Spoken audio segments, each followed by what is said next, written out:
오늘 시편 119편 145절부터 160절의 말씀입니다. 여러분들이 아시는 것처럼 시편 119편은 성경에서 가장 긴 장입니다. 왜 이렇게 길게 되었을까요? 아시다시피 한 절 한 절이 그 성경의 저자가 쓸 때 그냥 쓴 것이 아니라 그 법칙으로 규칙으로 썼기 때문에 그렇습니다.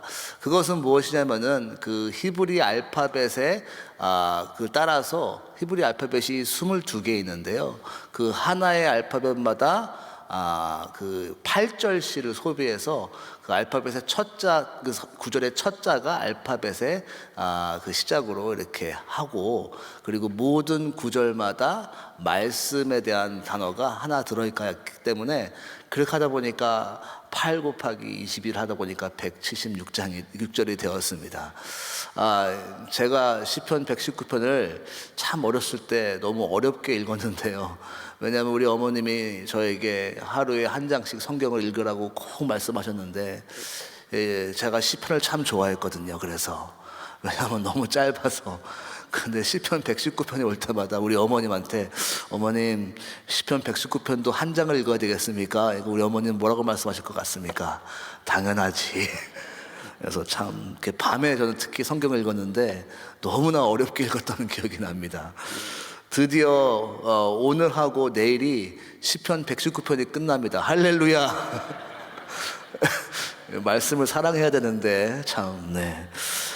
그렇기 때문에 시편 119편은 176절로 이어졌는데요. 오늘은 그래서 그레이스 타임에 알파벳 2자씩 이렇게 가는 것을 볼 수가 있어요. 그래서 오늘은 코프, 그러니까 145절부터 152절까지가 그 코프라는 알파벳, 그 코프는 크 발음이 나는 그러한 알파벳입니다. 그래서 이 매절의 첫째 단어가 이 크 단어로 시작되는 단어인데요. 이 한국말로 번역되다 보니까 그 단어가 맨 처음에 오지는 않아요. 하지만 원어로 보면은 이렇게 나와 있는데요. 그 145절로 보면은 예를 들어서 여호와가 내가 전심으로 부르짖었사오니 하는 이 부르짖었다는 이 단어가 바로 크로 시작하는 단어입니다. 그래서 카라라고 시작하는데요. 내가 전심으로 부르짖었사오니 내게 응답하소서, 내가 주의 율례를 지키리이다. 그래서 이 부르짖다라는 단어가 맨 처음에 나오고 145절부터 152절까지 대부분의 내용이 하나님께 말씀을 붙들고 부르짖는 내용으로 정리가 되어 있습니다. 하나님의 말씀 붙들고 부르짖는다는 것, 기도할 때 가장 능력 있는 기도 중에 하나가 바로 말씀으로 부르짖는 기도입니다. 그래서 이 오늘 저자는 그의 어려운 삶을 살아가면서 어떤 어려움을 구체적으로 설명하지는 않지만 그의 어려운 상황 속에서 그는 말씀으로 부르짖음으로 하나님께서 응답하여 달라는 간구를 하는 것을 볼 수가 있습니다. 여러분들도 이렇게 아침에 새벽 기도에 말씀을 들으시고 그 말씀 따라 부르짖는 기도하실 때, 그러할 때 응답하여 주시는 은혜가 있으리라 믿습니다. 그래서 149절에 보면은 이렇게 써 있죠. 주의 인자하심을 따라 내 소리를 들으소서라는 단어도, 소리는 이 콜리라는 단어로 시작되는데요. 하나님, 내가 이렇게 부르짖사오니, 아버지의 말씀대로 부르짖사오니 나의 부르짖는 소리를 들으시고 응답하여 주시옵소서 라고 고백하는 것을 볼 수가 있습니다. 여러분들 아이들을 이렇게 어린아이들을 키울 때, 특히 갓난아이들을 키울 때 아마 우리는 다 기억할 것입니다. 아이가 울 때, 부르짖고 울 때 그 가만히 있는 어머니가 어디 있겠습니까? 밤에도 아기가 이렇게 울면은 퍼떡 깨어서 아기를 이렇게 보러 가지 않습니까? 저도 이 아이를 셋 키우면서 대부분 저는 이제 아이의 그 젖병을 이렇게 만들어서 조제라 그러나요? 조제해서 이렇게 아이들에게 먹이는 일을 대부분 제가 했는데요. 새벽에도 아기가 울면은 퍼떡 일어나가지고 빨리 부엌에 가가지고 준비해가지고 아이에게 젖병을 먹였던 기억이 납니다. 그렇지 않아요? 어떤 어머니가 아기가 우는데 가만히 있겠습니까? 하다못해 육신의 어머니도 그렇겠건만 하늘에 계신 우리의 아버지께서, 하나님 아버지께서 우리의 부르짖은 기도를 반드시 응답하시고 달려오셔서 우리를 끌어안아 주시는 하나님을 믿으시기 바랍니다. 하나님, 오늘 이 새벽에 우리의 부르짖는 소리를 들어주시리라 믿습니다. 우리의 말씀을 붙들고 부르짖는 이 기도를 통하여 기도 응답의 역사가 있으시기를 예수님의 이름으로 축원합니다. 153절부터 160절까지는 레시라는 이 알 발음 나오는 그 알파벳으로 그 8구절이 이렇게 시작되는 것을 볼 수가 있습니다. 그러면서 이 153절부터는 어떻게 내용이 나오냐면 보면은 나의 고난을 보시고 라는 이 단어, 보시고 나를 건지소서, 내가 주의 법을 잊지 아니함이니이다. 그러면서 153절부터 160절은 보셨다, 나를 보셨다, 나의 부르짖음을 들으시고 이제는 들으시는 것뿐만이 아니라 나의 이 상황을 보시고 계시는, 주목하고 계시는 하나님을 찬양하는 것을 볼 수가 있습니다. 하나님은 그의 사랑하는 자녀에게 눈을 떼시지 아니하십니다. 졸지도 아니하시고 주무시지도 아니하시는 우리 하나님이 나의 아버지 되심을 감사하는 여러분 되시기를 예수님의 이름으로 축원합니다. 보신다는 그 단어는 어떻게 나에게 보시는 걸까요? 저는 참 이렇게 엄격하게 자랐기 때문에 이 하나님이 나를 보신다라고 하면은 약간 옛날 어렸을 때는 되게 무섭게 생각했어요.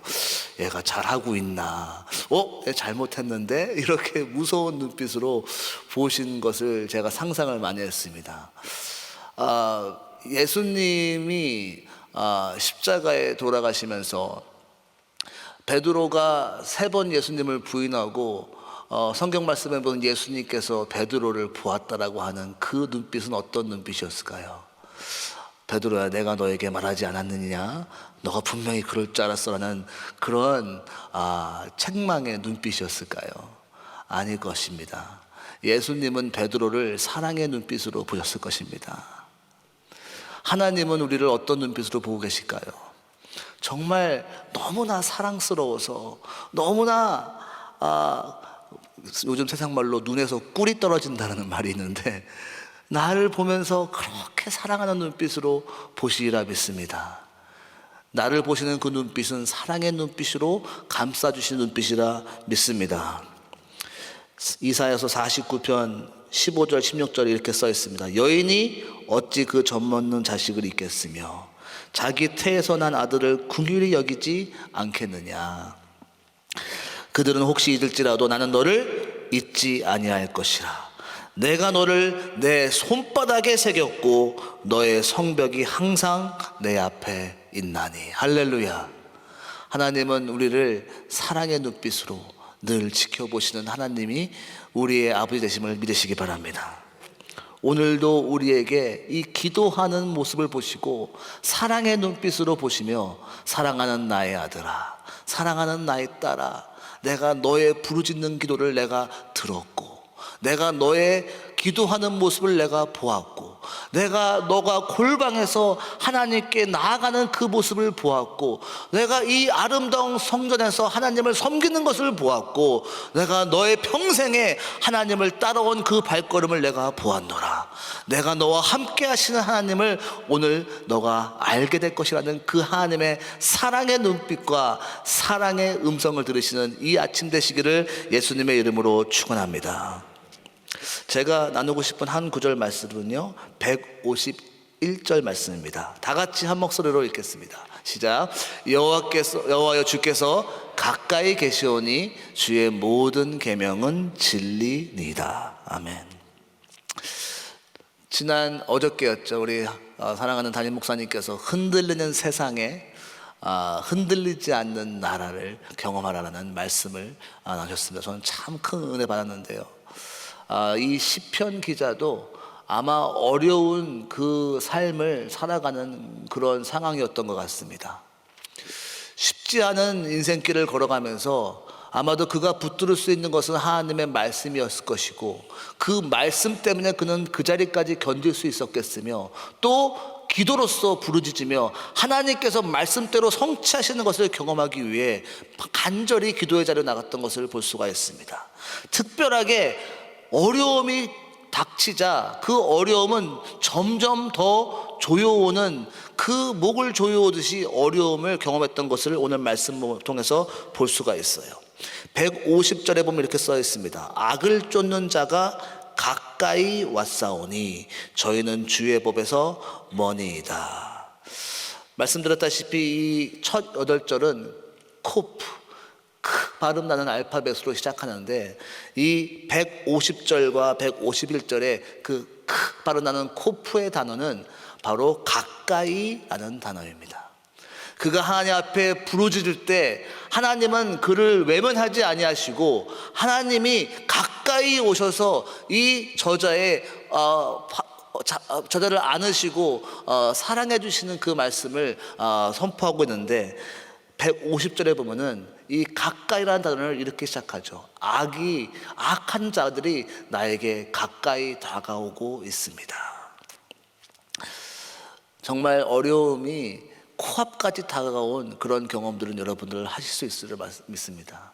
재정적인 압박, 또한 건강 때문에 질병이 코앞까지 다가와서 사망이 코앞까지 다가온 경험, 또한 사람들의 관계 안에서 조여오는 그런 불안함과 질투와 시기와 미움, 이러한 어려움을 경험할 때, 악이 가까이 올 때 또 가까이 계시는 그 한 분, 우리 주님이 우리와 함께 가까이 있음을 믿으시기 바랍니다. 그래서 오늘 설교 제목을 더욱 가까이라고 했는데, 악이 가까이 올 때 우리는 더욱 가까이 한 두 가지를 한번 묵상해 보기 원합니다. 첫 번째로는 하나님은 나와 더욱 가까이 계시다라는 것입니다. 오늘 말씀에 보면 151절에 여호와 주께서 가까이 계시오니, 하나님이 나와 가까이 계시오니, 악이 나를 가까이 다가올 때 우리 하나님은 더욱 나와 가까이 계시다라는 것입니다.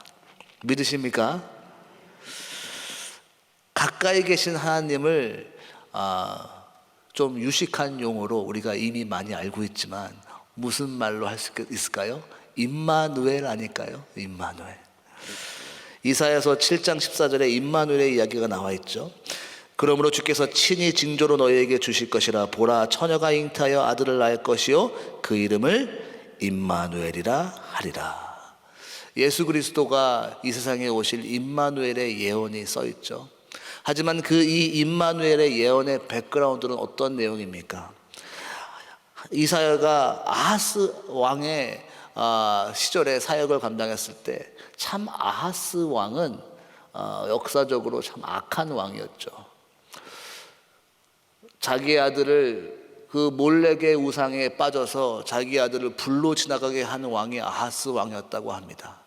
그리고 이방 땅에 가서 그 이방 성전을 템플을 보고 그것이 멋있다고 느껴서 예루살렘으로 돌아와서 그 모세에게 받은 그 솔로몬 왕이 지은 아름다운 성전을 그 우상에 본 그 성전의 모습대로 다 바꿔버리고, 다 위치를 바꿔버리고 아주 악하게 성전을 더럽혔던 왕으로 알 수 있습니다.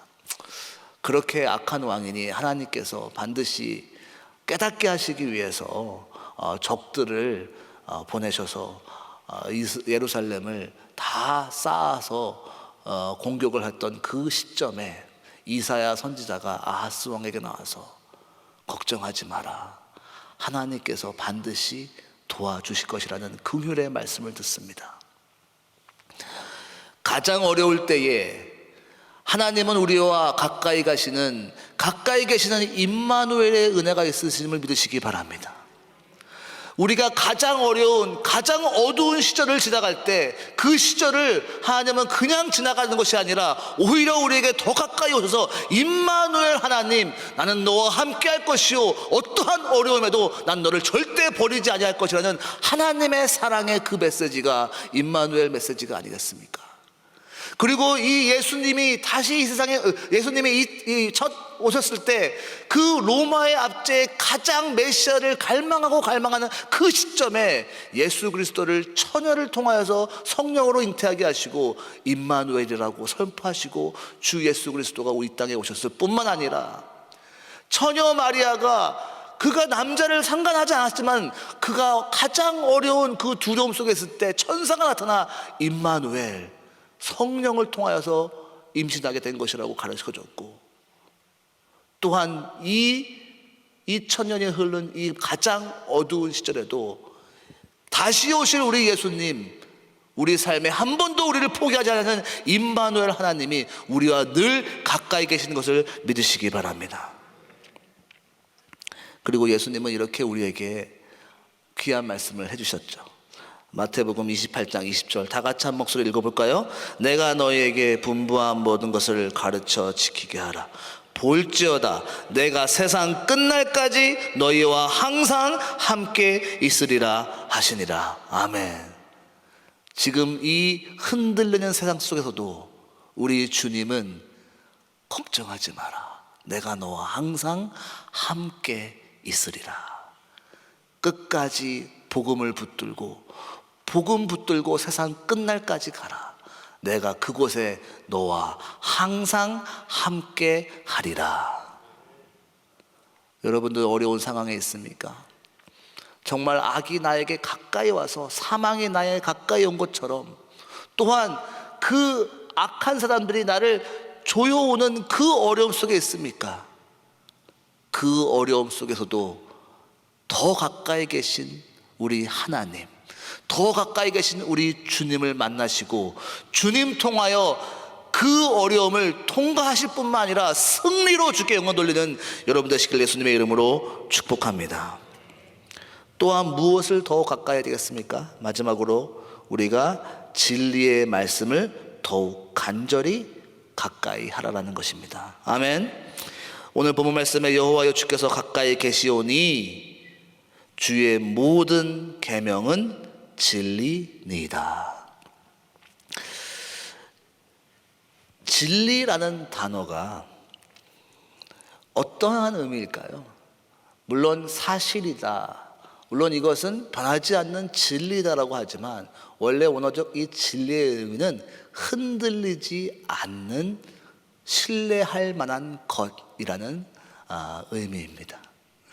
우리 어저께 한 목사님께서 말씀하셨처럼 세상은 흔들리지만 흔들리지 아니하는 것, 바로 우리 진리의 말씀이 있기에 그 말씀 붙들고 강건히 서 있을 수 있으리라 예수님의 이름으로 축원합니다. 그래서 오늘 말씀에 152절에 그 코프로 시작하는 단어가 전부터, of old, 전에부터, 예전부터라는 뜻입니다. 예전부터 내가 주의 증거를 궁구함으로, 연구함으로 주께서 영원히 세우신 그 흔들리지 않는 진리를 내가 알았나이다. 비록 세상은 흔들리고 환경은 바뀌고 사람들도 떠나고 있었던 돈도 없어지고, 하지만 어떠한 변화가 온다 하더라도 흔들리지 않는, 내가 신뢰할 만한, 내가 믿을 만한, 내가 늘 붙들을 수 있는 그것은 바로 말씀이다라고 오늘 말씀하고 있습니다. 말씀은 흔들리지 않는 진리이다.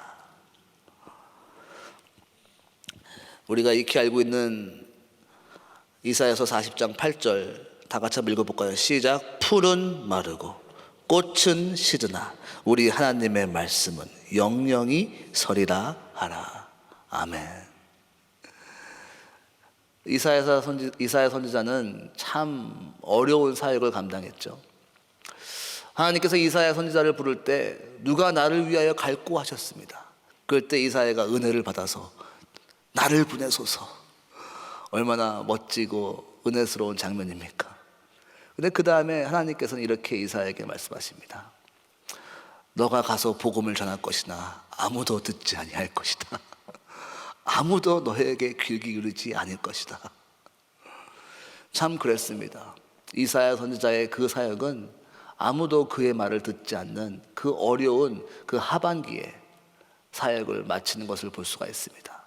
그러면서 이사야는 결국은 순교당했다라고 이 역사서에는 그렇게 써 있습니다. 그 마지막 때에 말씀을 선포하면서 아무도 듣지 아니하는 그 시절, 그러면서 결국 그 남유다가 바벨론에게 멸망하는 그 상황에 치달아 가면서 이사야 선지자는 말하는 거죠. 풀은 마르고 꽃은 시드나. 지금 저 강성해 보는 바벨론이 그렇게 강해 보이나, 그러나 하나님의 말씀, 선포된 말씀은 반드시 이루어질 것이다. 그러면서 이사야서 후반기는 회복될 이스라엘을 선포하죠. 비록 정말 너무나 어려워 보이고 너무나 이길 수 없는 전쟁이 앞으로 많이 있지만 결국 하나님께서 이스라엘을 회복시키실 것이다. 풀은 마르고 꽃은 시드나 오직 여호와의 말씀은 영원할 것이다. 이번 MEGL 16기에 한 목사님과 동행하면서 참 큰 은혜를 받았는데요,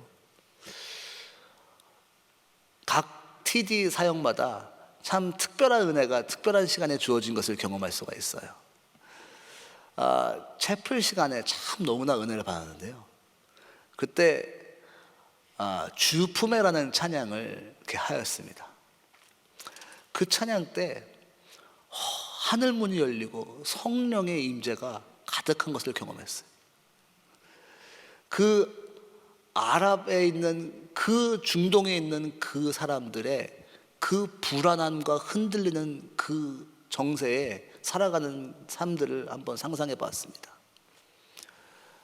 미사일이 날아다니고 전쟁이 그치지 아니하고 이 어지러운 세상에 어렵게 하여서 TD에 와서 주 품에 폭풍 가운데서 함께 하시는 주님, 잠잠하게 주를 보리라, 그 찬양을 하는데 그 순간 이렇게 하나님의 그 심정이 막 느껴지더라고요. 그럴 때 찬양을 할 때 귀신이 드러나는 역사가 있고 치유의 역사가 있고 한 목사님이 기도하시니까 성령의 임재가 막 임하는 것을 경험했습니다. 흔들리는 상황 속에서도 흔들리지 않는 진리의 말씀이 우리에게 있습니다. 어려운 상황에서도 악이 가까이 왔을 때 오히려 나와 더 가까이 계시는 하나님을 체험한 여러분 되시기를 예수님의 이름으로 축원합니다. 어떠한 어려움이 앞으로 더 어떤 어려움이 더 온다 하더라도 그 모든 문제보다 크신 우리 하나님, 그 세상은 다 변한다라도 흔들리지 않는 그 진리의 말씀이 우리에게 있기에 오늘도 이 자리에 부르짖고 주 앞에 나갈 때 우리에게 응답하여 주시고 우리의 부르짖음을 들으시고 우리에게 내가 너를 안다, 내가 너를 보고 있다라는 하나님의 음성을 들으시는 이 귀한 아침 되시기를 예수님의 이름으로 축원합니다. 기도하겠습니다.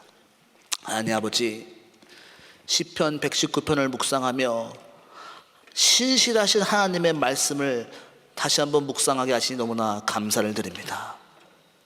하나님 아버지, 이 말씀 붙들고 오늘 아버지 전 앞에 나와 아버지 임재 앞에 나와 부르짖을 때 하나님 우리에게 응답하여 주시고 하나님의 음성을 듣는 이 시간 될 수 있도록 축복하여 주시옵소서. 감사드리고 예수님의 이름으로 기도했습니다. 아멘. 우리 말씀 생각하시면서 찬양 드리겠습니다.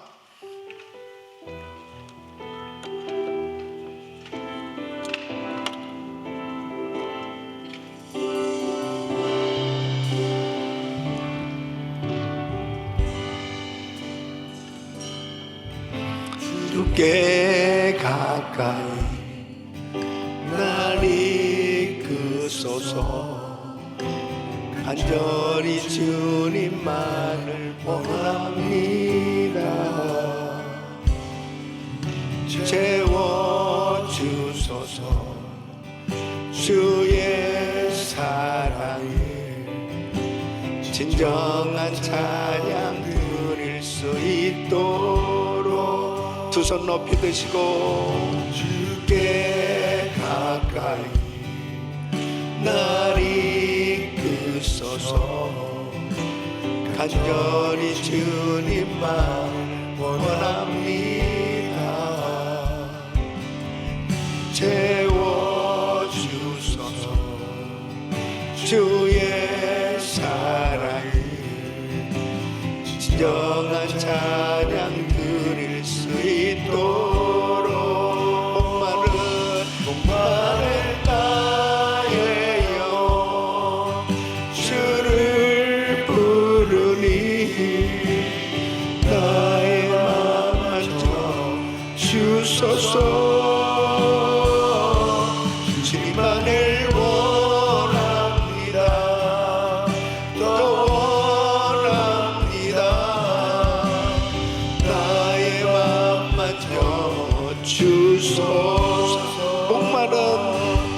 목마른 나의 영 주를 부르니 나의 맘 만져 주소서. 주님만을 원합니다. 더 원합니다. 나의 맘 만져 주소서. 아멘, 아멘. 고난과 위기 속에서도 하나님의 말씀을 붙들고 간절히 기도할 때 하나님은 반드시 응답해 주신 줄 믿습니다.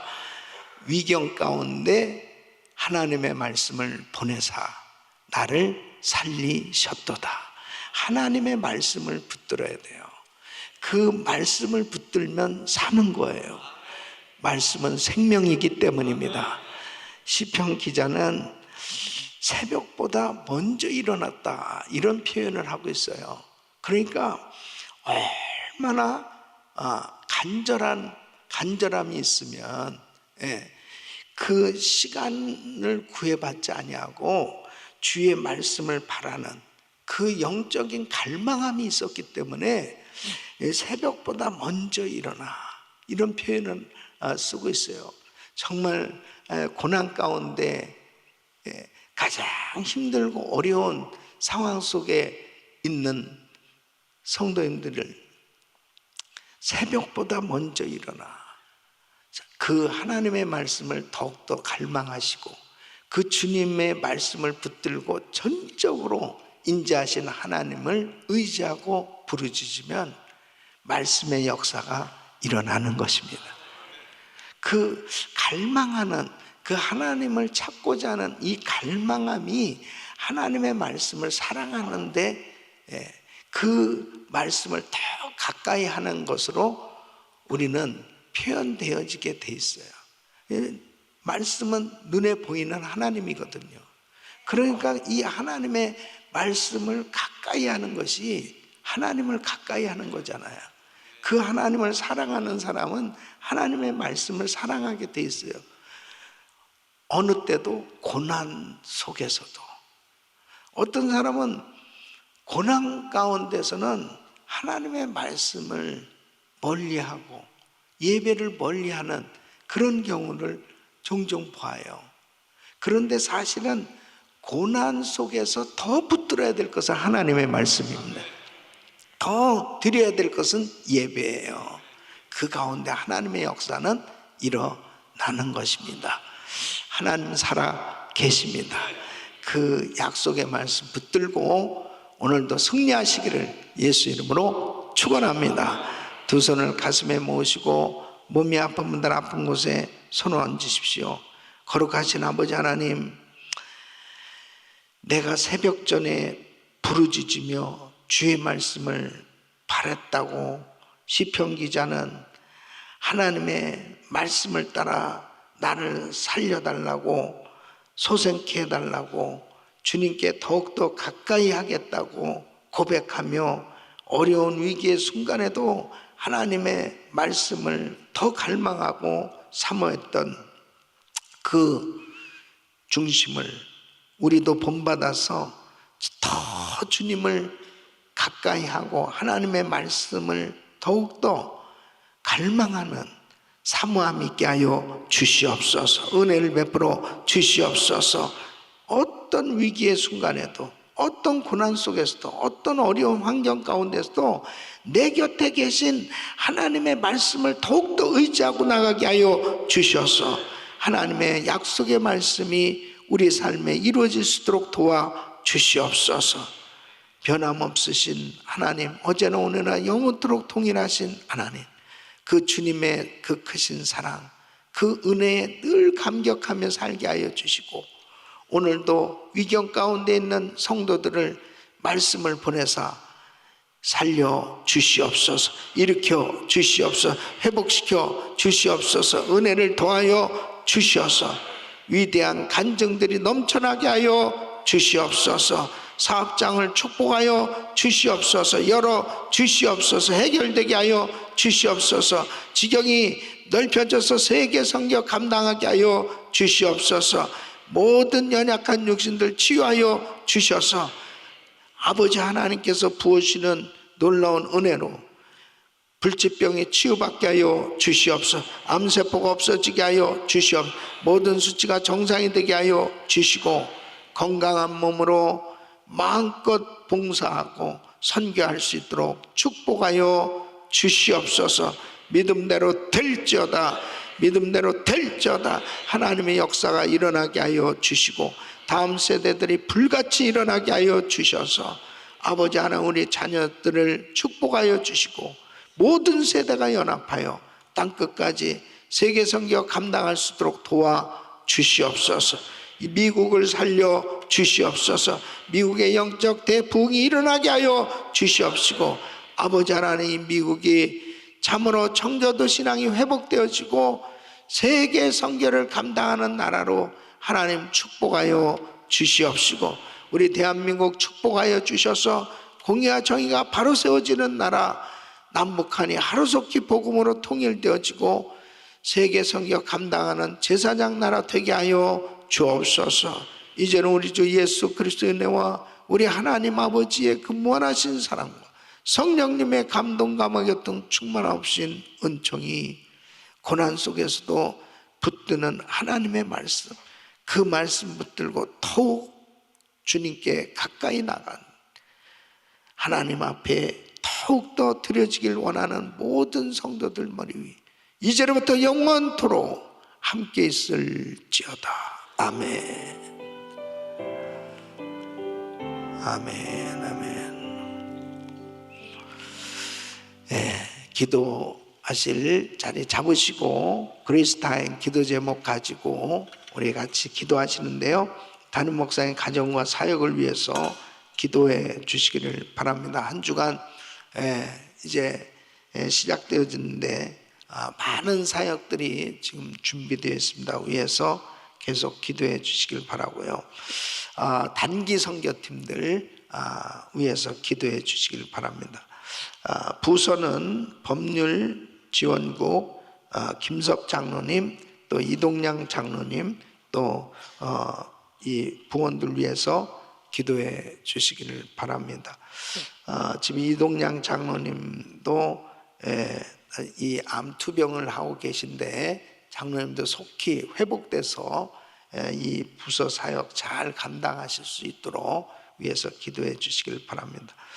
한 분의 선교사님 가정은 김혜자 선교사님 어제 또 특별 연주도 하시고 또 콘서트도 했는데 남은 생에 또 열심히 음악 사역을 통해서 선교하실 수 있도록 위해서 기도해 주시길 바랍니다.